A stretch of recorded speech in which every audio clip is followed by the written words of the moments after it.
You've been in this space for a while. What are some of the mistakes you made when you first started doing cold outreach?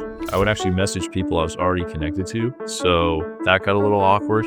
What are you excited about trying to improve your cold outreach further? When you use a tool like you can actually keep up with all the messages and reply to everyone and then sort them into different categories. A lot of people think of automation tools as spam, but I'm thinking about it like,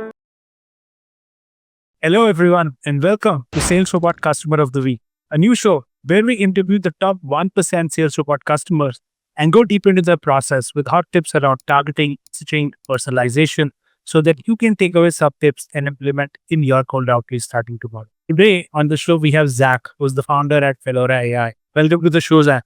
hey Saruf, thank you for the introduction. It's a lot of fun to be here. So let's get right into it. What does your business do, and what kind of customers do you work with? Sure. So we're building, we think about it as a revenue operating system. It's like from when you have a lead that's already interested all the way until it's a closed deal. So it's really that deal flow cycle. We automate all the stuff that CRMs used to do. So when you have meetings and conversations, it's filling out the deals and writing down the next steps for you so you can go do them and check them off. And then your deals actually move forward. But when I end up in tons of back-to-back calls, I usually forget what my next steps are. So I really just built it for me. But we're releasing in 2 weeks, so we're pretty excited about it. That's awesome. That sounds like a problem that I've had as well. When you get to these back-to-back calls, you always like what was discussed, and then you go and check the meeting notes. Maybe you ask an AI, but it's super manual right now. Yeah, absolutely. Right now, it's from what we observed last year, it's like 20% of people's deals actually fall through because there's just no next step or it gets taken a week too late. Yeah, absolutely. So it would replace if you're using like a HubSpot or a Zoho. It's like that same kind of deal board that you'd have on there. It's just automated. It connects with those other platforms too. That sounds awesome, man. Definitely excited to jump in when it's out. So with that, let's get on the campaign that brought you here. I'll not bury the lead. I'll share my screen and show the audience the campaign that you ran, and then you can talk me through it. Okay? Sure. Yeah, sure. I'd be happy to.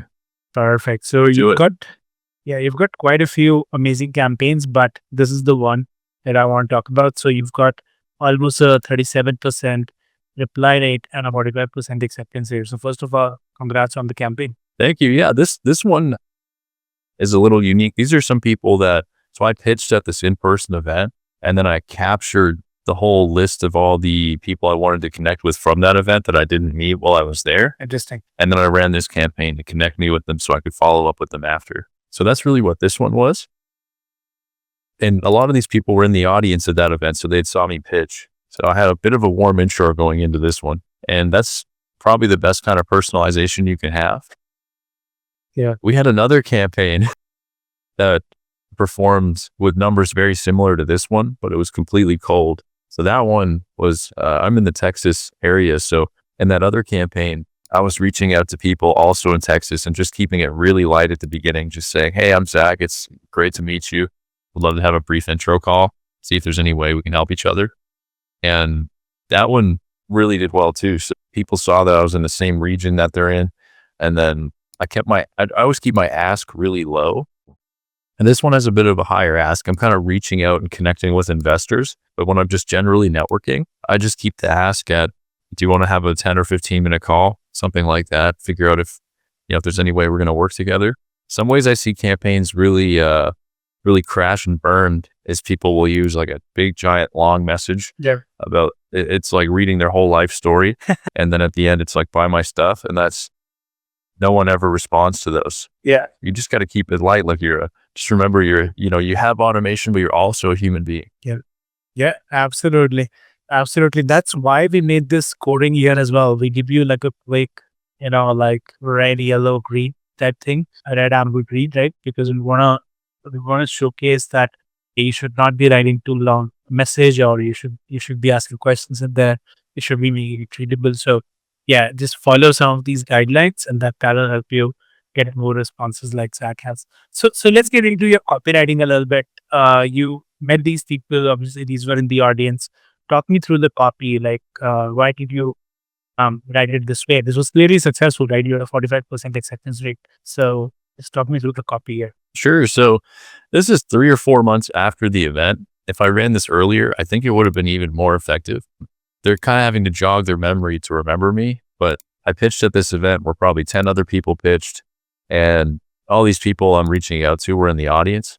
I'm reaching out to them and just trying to help them remember that event. That's the connection that we share together. So just building some kind of mutual connection helps me to not be a complete stranger, even though we've never met before. I'm saying we were both at this event at the same time that you came to, and you probably saw us pitch. Yeah. So Yeah.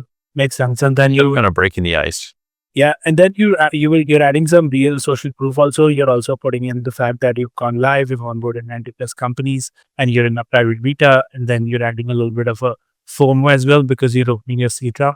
So I think this is really well done from a copywriting perspective because there's a bit of fear of missing out right here. But yeah, absolutely. I can't wait to get back in sales mode. Right now, we're just full-time fundraising. So just trying to create FOMO. We've got a bunch of people interested, and we don't have the ability to talk to all of them. So I'm trying to sort through and just ask if this is something that they're interested in. If it is, we can have a quick meeting. That's really the goal of this campaign.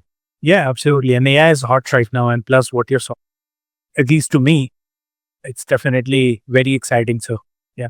Okay. So let's look at the first follow-up message. This is after connecting. Talk to me about this one because I really like this one. Sure. So after that initial first icebreaker, I kept my ask really low. So I'm not in that first call, I'm not asking, will you jump on a call with me? Can I sell you something? Will you invest money in Valora? In that first message, I'm saying, hey, we were just both at this event. You were an investor there. I was pitching. I'm raising right now. If you'd like to connect, I'd be happy to. And then after they accept the message, then I'm sending this one. And it's just an update on where we are right now. Just saying, thanks for connecting. We have a lot of live investor conversations going on right now. So if you're interested in this, let's have a quick intro call and see if it makes sense. And we're just trying to sort through because there's probably 100 or so investors replying to my emails and LinkedIn messages. And a lot of them ask you to go fill out this giant form, do all this different stuff. Yeah. So I'm just trying to sort through them and see who's actually going to be a fit to work with us. Asking them for a quick 10 or 15 minute intro call and see if there's any alignment there and if it's going to work out. And then the message in the middle is basically just creating some FOMO. So here's some social proof. We've got all these other people interested. We've got a bunch of companies that want our product. And then right after that, I'm saying that this is kind of what our product does. And we've got some people backing it from some of the biggest companies in our industry. So I'm hoping they'll recognize all those different things and then think that it starts to make sense. Yeah. Makes a ton of sense because you're covering all the three aspects, right? That an investor looks for. I mean, you're covering the fact that you're having a lot of investor discussions. You're covering traction, which is very important. And then you're covering, who else is already, backing it. And the other piece is the most important piece, I think, is the team, right? You've got a good team of engineers and, other talent from other great companies. So I think this is a solid message. Thanks. Yeah, it seems like it's been working. I'm getting people replying, kind of telling me right away if it's a fit for them or not, or if they're interested. Yeah. Awesome. So let's look at some investors, they're interested and they say that their process takes 8 months. So it's just not going to work with this. Not going to work with this deal. Yeah, absolutely. Absolutely. Okay. So let's go to the final one. Sure. So this is, they've never replied to me. This is going out a week after. So my connection request gets accepted, and an hour after that, I send my first message. And then if no one replies for a week, I'm sending this. It's kind of like the breakup message. It's like the final Hail Mary. I'm just throwing this and saying, look, here's the investor deck. This is some cool stuff people say about our company. One of our advisors, the former innovation director at Salesforce, says that we're solving the number one pain point of their customers. And I think that's pretty cool to say because no one knows who Valora is. They have no idea, but they know who Salesforce is. So just trying to tie things to them that make it start to make sense, because I've been in this one space for years and building a problem that's my lived experience. And all these people I'm reaching out to, they probably have no idea what I'm talking about. Right. So I'm trying to make it start to make sense. Like there's these other people that think it's great. We're building it. There's lots of people that need it. And this is the validation we have for it. And then they still won't understand the product, but they'll think that the company starts to make sense. So then hoping that they'll see this. And then I've had some people book meetings here by sending that link. Yeah, I mean, it makes sense to me. Like if the Salesforce, former Salesforce innovation director is calling it the solution to the number one pain point, and of course, there's definitely something there. Yep. So you mentioned you've been in this space for a while. What are some of the mistakes you made when you first started doing cold outreach? Sure. Dang, there's been a lot.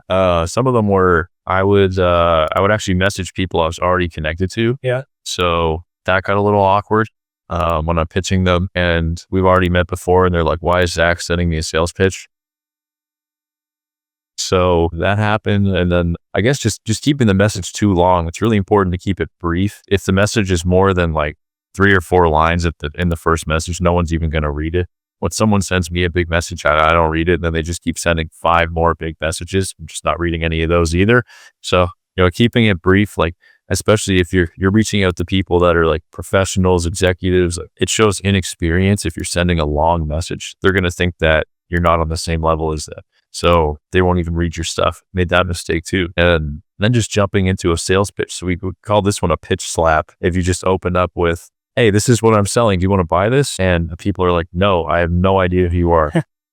So just respecting LinkedIn and keeping it like a professional network where, you're reaching out, actually building a connection with someone and actually trying to build a relationship with them. That's the key. Yeah, absolutely. I think that's a mistake I made as well very early on. Like I was starting back in 2018, it was right. Like I used to write these long messages like, "Hey, I'm an ex-engineer. I'm trying to build this stuff. Will you buy it?" And then, but like not hear anything. And I had to, like just go cry somewhere like, "Hey, it's not working. Business is not for me." But yeah, you learn over time. You put in the reps and then that's how you learn. With that, let me ask you my final question. Sure. What are you excited about trying to improve your cold outreach further? Sure. Yeah. So I'll just start with my favorite things about SalesRobot are I use it. A lot of people think of automation tools as spam, but I'm thinking about it like this is something I was already going to be doing. I already had to message all 50 of these investors, and I'd rather just automate the first message. And I'm just going to be copy pasting, sending it to them anyway. So that's saving me hours of time that I don't have. I can just focus on the people that say yes, skip all the no's. I love that. Just get the no's out of the way. And then my favorite part about it is the AI reply. So I can create like a draft reply that I want for the inbox, and it's not full autopilot. So I'm using it like it's pre-drafting my replies and storing my leads. If this is interested, this is not. And then it pre-drafts my reply and I can just edit it and hit send. That saves me so much time because right now we're a really small team. I'm doing all the business functions just by myself. We've got SalesRobot that we're using for LinkedIn, and then we use Instantly for email. And between the two, there are hundreds of replies every day. It would be my full-time job if I didn't have this automation assisting with helping reply and score the right leads so I can just see it and find, okay, this person's interested, I'll focus here. And then from there, that's really where Valora comes in. So we've got these two big things, helping just say hi to people, get the conversation started, get everything moving. And then where Valora comes in is after the conversation started, you probably have a meeting with them. That meeting will sync into Valora if you have a Google or a Microsoft workspace, and you just click one button on the meeting and it'll turn it into a deal on your pipeline. So if that meeting goes well, you can click that button. All of a sudden you've got a deal and it's reading all of your past email communication and whatever conversation history you've had. And then it takes all that context from the meeting and creates the deal. So you can but without all this automation, I wouldn't be able to do what I do. So I can reach out to more people on LinkedIn, email more people. And then, as they come in interested, I can get them into my pipeline that's updating itself. So I can just show up for meetings and figure out what the decisions are. That sounds amazing. I mean, that's the future, right? You have automation at the top of the funnel, getting those replies. And then after the replies, you have the meetings. Obviously, AI will never replace you, Zack, because you'll do a good job at meetings. Love that rapport, have that conversation. But everything else, right? Like from getting the reply to almost getting the meeting to, from going from meeting to revenue can be done by AI. So I think there's a very natural sort of marriage that SalesRobot and Valora and Instantly and Valora can have, right? So I'm definitely excited about your product. Yeah, I'm excited about it too. And so that is all the questions we had today, Zack. Thank you so much for hopping on. For the people who want to find out more about you online, where can they find you? Yeah, best place to find me is on LinkedIn, and that way I'm able to actually sort through everything because of SalesRobot. LinkedIn is overwhelming. I think it was designed for maybe people with smaller networks, pre-automation and AI, like 10 years ago. So if you use vanilla LinkedIn by itself, it's just impossible. No one can ask anybody. Nobody can keep up with it. They can't manage replying to all the people that message them. And when you use a tool like SalesRobot, you can actually keep up with all the messages and reply to everyone and then sort them into different categories. So that helps when you have, you'll build up like 400 open conversation tabs on LinkedIn. And on SalesRobot, because they're all categorized. When you go to the inbox, you can just focus on the ones that actually want your time. Absolutely. Absolutely. On that note, we'll wrap up, Zach. Thank you so much for doing this, and we wish you all the best for your future campaigns. Yeah, thank you. I appreciate it.